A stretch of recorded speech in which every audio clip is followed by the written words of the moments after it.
This is the Dallas Morning News. Eat, Drink, DFW from the Dallas Morning News is made possible by Central Market.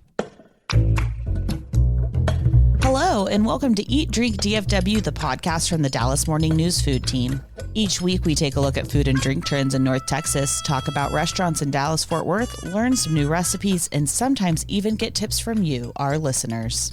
I'm Anna Butler, the Dallas Morning News' food editor, and all this month we are focusing on our favorite recipes for the summer. We've been collecting them from listeners, readers, coworkers, and even family members, and we can't wait to share them with you. You might even need a pen and some paper to write these down. It's all coming up right after this. Don't miss the Texas Chowdown going on now at Central Market, where we're really into Texas. Like our buttermilk pecan pie is nuttier than a rodeo clown. We like our cowboy cut bacon even thicker than the humidity. And when talking Gulf oysters, we shuck around and find out. We're really into Texas. If you are too, gather round for the Texas Chowdown, featuring tasty local favorites from the Panhandle to the coast, as only Central Market could wrangle up, like Gulf shrimp, Texas beef, local peaches, and more. Shop now at Central Market. For the latest food and restaurant news in Dallas-Fort Worth, visit dallasnews.com/food. Also, we'd love to hear from you, so email us at eatdrink@dallasnews.com. Today, I am joined by our food writers, Sancerre Blaskovich and Imelda Garcia, and we have all been so busy reaching out to listeners, readers, and even family to find the best ideas for the hottest time of year. Sancerre Blaskovich had one idea in particular that she wants to share, and if you know Sancerre, you won't be surprised by this one. All right, we're here today, friends, to talk about chicken salad sandwiches. I knew it. Yes. I knew it. It's my favorite thing to eat in the summertime. I will eat them year round.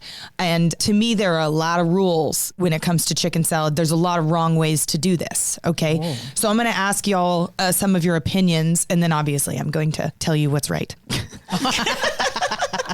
Okay. Yeah, of course. So when it comes to chicken salad, where are we on adding fruit? Grapes, mangoes, I don't know, maybe even a strawberry. Do you think that belongs in your chicken salad sandwich or no? No. I think the only time I've ever found it appropriate and well-placed is if it was a dried cranberry. Okay, and that's a good addition. Okay, I like that, but don't think a chicken salad needs it. Now, what chicken salad is not allowed to have is raw celery. Yeah. Oh, Julie's clapping. Thank you. I love raw celery. It comes in most salad sandwiches. Yeah. An egg salad, a tuna salad, a chicken salad. There is that crunch from the raw celery. And I just think this is offensive.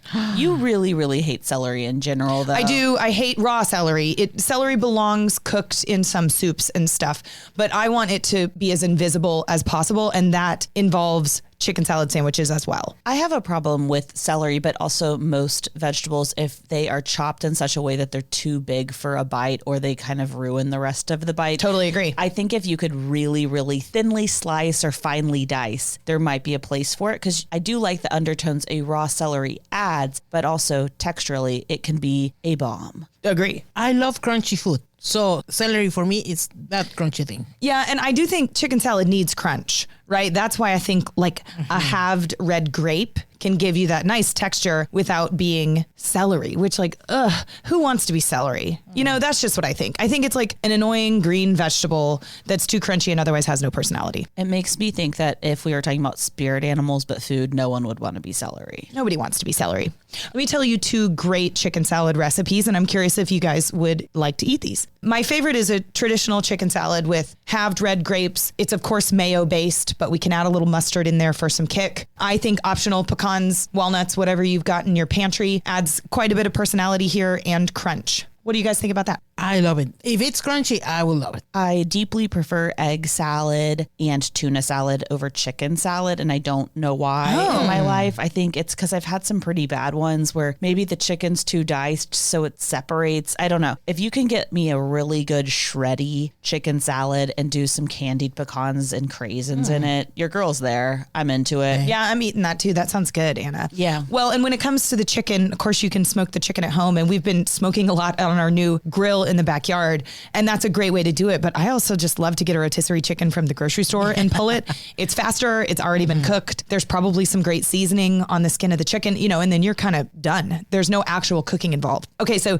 you guys approved my chicken salad with red grapes. The second chicken salad I adore is a curried chicken salad with mangoes and cashews. That's interesting. Mangoes, I can see. Cashews, not so much. They need a little bit of a dice, or else you get the too big bite that Anna was talking about. Yeah, and I know that curried chicken salad is one of the ones that I think people maybe have more opinions on. Do y'all think that a good Asian chicken salad belongs in this pantheon? Yes. Also, an actual salad with like all the Asian chicken salad ingredients on top. Oh, man. Yeah, I love a good peanut vinaigrette with something like that and some shreddy good carrots in there. It becomes something else. But, it's a cousin. Yeah, and maybe we're doing slivered almonds. And then if you're my mom in the 90s, you'd throw in some like toasted ramen noodles. I have an idea for your salad. Sarah, I will take your salad, I put it in a bread, and I throw in there a bunch of Flaming Hot Cheetos. Heck, yes. Yes. Oh, I'm eating that every day. No, not every day. No.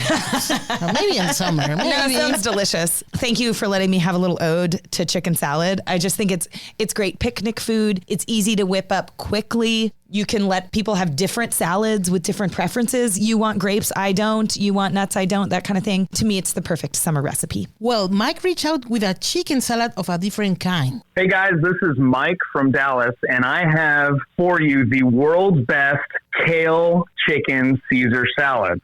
And this is one of the only recipes that I've been making for the last 5 years. And I want to preface that I am no cook, and I tend to spend my money eating out and going to places around town.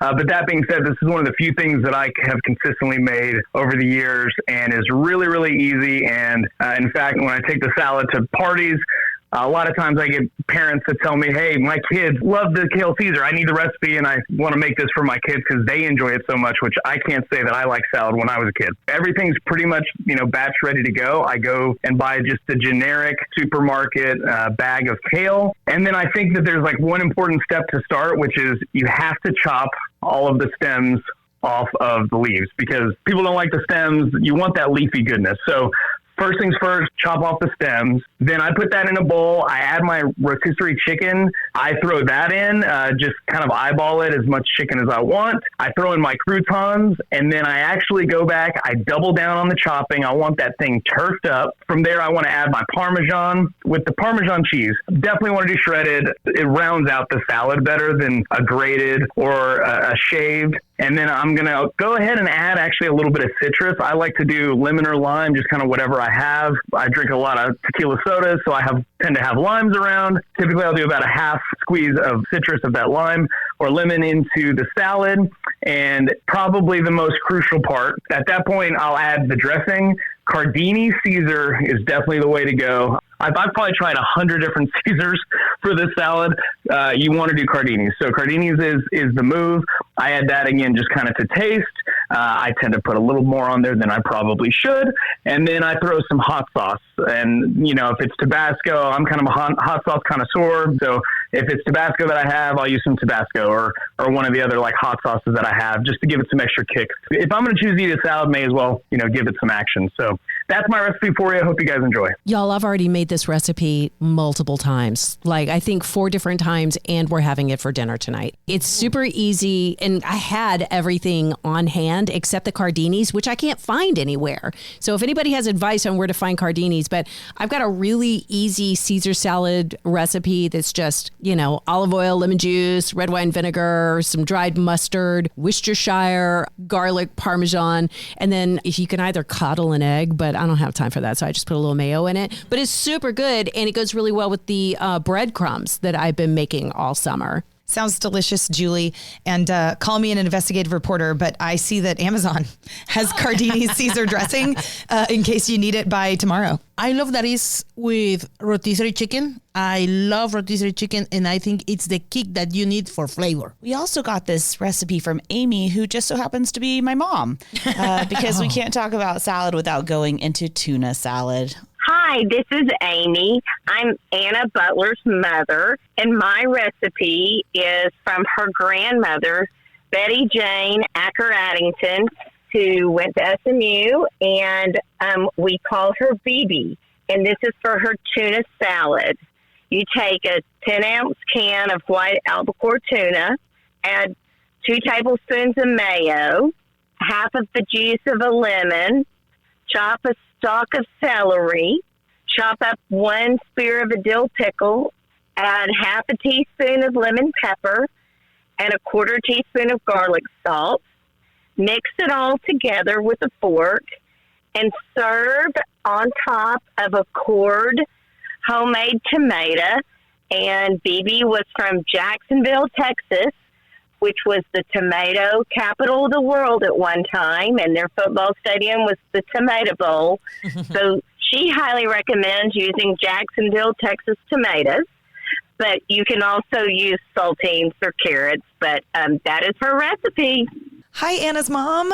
Hi, Amy. It's very nice to listen meet you. It's like my mom also loves Imelda. I'm so sorry. She likes everybody, but she always is like, I wonder what Imelda's doing right now. And I'm like, I don't know. It's a Tuesday at 8. Usually I'm making dog food, so yeah.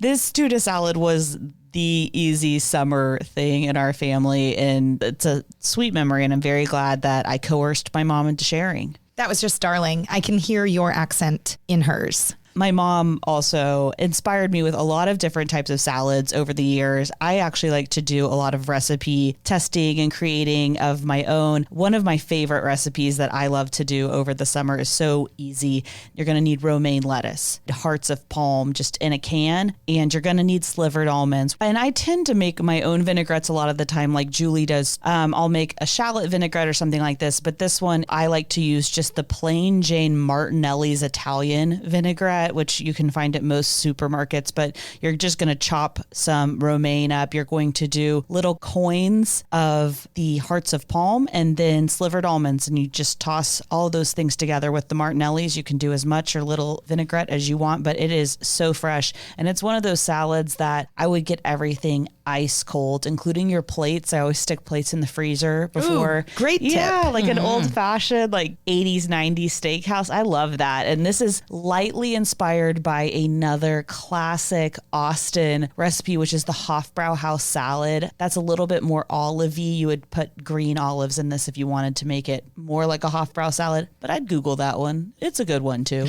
Sounds good and sounds cold. Julie's daughter actually had a pasta salad share for everyone. Hi, this is Emma from Dallas. I'm actually Julie's daughter. I'm home for the summer, and I wanted to share a recipe that utilizes a lot of summer produce that I really love. Kind of cools you down after a long, hot day. It's fresh tomato, fresh corn pasta salad with a spicy jalapeno lime lemony vinaigrette. Pretty easy. All you do, chop up some tomatoes, get some fresh corn and shuck it and chop it down to just the kernels. You don't need to cook it. It's nice when the corn is like really fresh and sweet and still has like a little bit of a bite to it. And then chop up some fresh avocado, cook your pasta, put all of it in a bowl, make like a really simple vinaigrette, olive oil, lime juice, a seeded or a de-seeded jalapeno, some honey, Dijon if I didn't already say that, and then salt and pepper.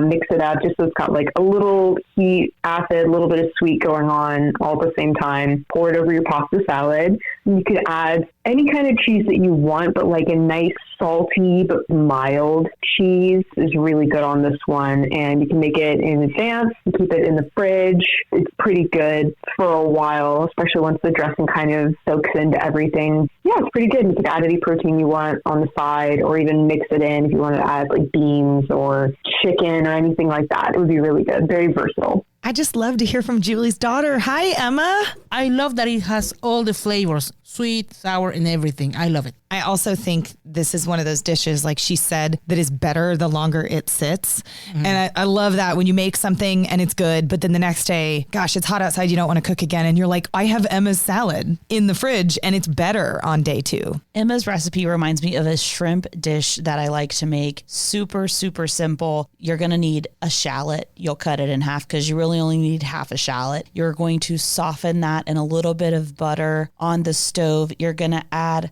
frozen corn. You probably just need, a cup and a half or 2 cups. And when it's warm, then you're going to put in maybe about half a cup of chicken broth. Bring it to a simmer. You're going to pour that, if you're lucky enough like me to have a Vitamix, but you can just use, another type of blender. But man, it's great when it's pureed. Pour that in the bottom of a dish. You're going to add seared or grilled hot shrimp on top of it and some diced avocado that I like to zhuzh up a little bit with lime juice, salt, and pepper. And that's it. Just a corn puree with shrimp on top. That's all we're talking about here. Delicious and doesn't even need a recipe. I love that.